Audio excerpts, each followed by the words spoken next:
భారత్ ధార్మిక ఛానల్కు స్వాగతం. ఈ వీడియోలో మనము ఉగాది ఎందుకు జరుపుకుంటామనేది తెలుసుకుందాము. ఉగాది అనేది తెలుగు ప్రజల కొత్త సంవత్సర ఆరంభం.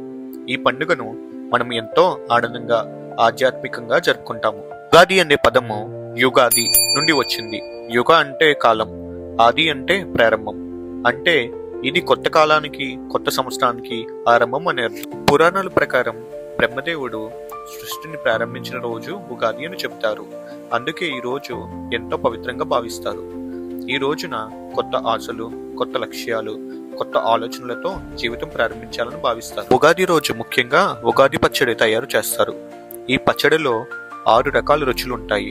తీపి అంటే బెల్లం, ఆనందం; చేదు, కష్టాలు; పులుపు, ఆశ్చర్యం; కారం, కోపం; ఉప్పు, ఆసక్తి; వగరు, బాధ. ఈ 6 రుచులు మన జీవితంలో ఎదురయ్యే అన్ని భావాలను సూచిస్తాయి. అంటే సుఖదుఖాలు కలిసి జీవితం ఉంటుందని ఇది చెబుతుంది. ఈ రోజు ప్రజలు ఇల్లును శుభ్రం చేసుకుని, కొత్త బట్టలు ధరించి దేవాలయాలకు వెళ్తారు.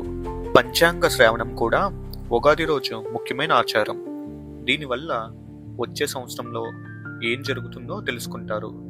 మొత్తానికి ఉగాది మనకు కొత్త ప్రారంభానికి, సంతోషానికి, ఆశలకు ప్రతీక. ఇది మన సంస్కృతి, సాంప్రదాయాలను గుర్తు చేసే ముఖ్యమైన పండుగ.